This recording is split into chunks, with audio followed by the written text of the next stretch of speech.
আসসালামু আলাইকুম, স্বাগতম আদর গল্পতে। আপনি যদি ভয় পেতে ভালোবাসেন তাহলে আপনার জন্য এই ভিডিওটা। আর যদি আমাদের চ্যানেলে নতুন হয়ে থাকেন এক্ষুনি সাবস্ক্রাইব করে রাখুন, কারণ প্রতিনিয়ত আমাদের এই চ্যানেলে এরকম ভয়ানক ভিডিও আসে। তো বেশি দেরি না করে গল্প শুরু করা যাক। রাত তখন 2:30।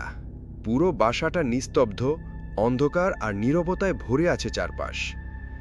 আমি একা আমার রুমে শুয়েছিলাম। হঠাৎ ঘুম ভেঙে যায় কি একটা শব্দে। কান খাড়া করলাম, কোনো শব্দ নেই। কিন্তু ঠিক তখনই বুঝলাম আমার রুমের ফ্যানটা ঘুরছে। আশ্চর্যের বিষয় হচ্ছে বাসার কারেন্ট ছিল না, লাইট নিভে ছিল, চার্জারেও আলো ছিল না, পুরো বাসা অন্ধকার। অথচ ফ্যানটা ধীরে ধীরে ঘুরছে, যেন কেউ হাত দিয়ে ঠেলে দিচ্ছে। আমি প্রথমে ভেবেছিলাম হয়তো হ্যালোসিনেশন, ঘুম ঘুম ভাব, চোখ ধাঁধিয়ে গেছে। তাই মোবাইলে টর্চ জ্বালালাম, আর তখনই আমার গা শিউরে উঠল। ফ্যানটা সত্যিই ঘুরছে, আর সেটা এমনভাবে ঘুরছে যেন ঠিক উপরে কেউ বসে আছে, তার ওজনেই যেন ফ্যানটা দুলছে। আমি বিছানায় বসে পড়লাম। মোবাইলের আলো ফ্যানের দিকে ধরতেই এক মুহূর্তের জন্য মনে হলো ফ্যানের নিচে কারো পা দেখা গেল। তাড়াতাড়ি আলোটা সরালাম। আমি সাহস করে চিৎকার করতে চাইলাম, বাট গলা দিয়ে কোনো শব্দই বের হচ্ছিল না। বুকের ভেতর কেমন একটা চাপ, যেন কেউ গলা চেপে ধরেছে দূর থেকে। আমার বাসা পুরনো ধরনের, পেছনে একটা ছোট স্টোর রুম আছে। সেই ঘরে বহু পুরনো কিছু জিনিসপত্র রাখা। যেই দিন থেকে আমি সেই ঘরের পুরনো ফ্যানটা খুলে এনে আমার রুমে লাগিয়েছি, সেই দিন থেকেই যেন কেমন অস্বাভাবিক ঘটনা ঘটছে। প্রথম দিকে মাঝরাতে ঘুম ভেঙে যেত, ফ্যানটা নিজের থেকে শুরু হয়ে যেত। আমি ভেবেছি হয়তো কারেন্ট আসছে আবার চলে যাচ্ছে, কিন্তু ধীরে ধীরে বিষয়টা গা ছমছমে হয়ে উঠল।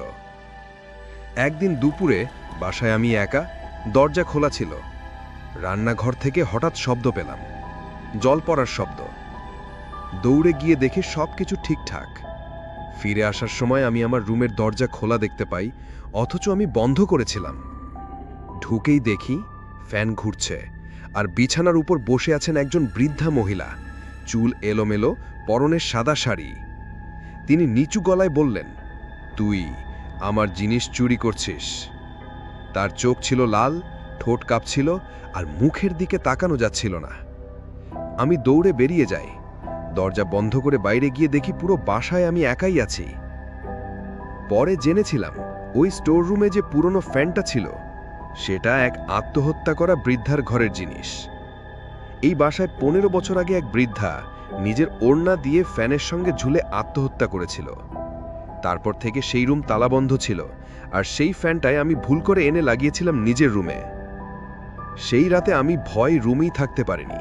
পরের দিন সকালে ফ্যানটা খুলে বাইরে ফেলে দেই। কিন্তু সেই রাতেই বিছানার পাশে দাঁড়িয়ে একটা ছায়ামূর্তি আমাকে বলেছিল, ফ্যানটা আবার লাগা, আমি ঘুমোতে পারি না।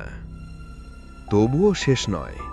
তুমি যদি এখনো সেই ঘরে ঢুকো, শুনতে পাবে কারেন্ট ছাড়াই ঘুরছে একটা ফ্যান, আর কেউ একজন ঠিক তোমার মাথার উপর বসে কাঁদছে। গল্পটা যদি আপনার ভালো লাগে, লাইক, কমেন্ট এবং শেয়ার করতে ভুলবেন না। আর আমাদের ফেসবুক পেজে ফলো দিয়ে রাখবেন, লিংক কমেন্ট পিনটে দেওয়া আছে।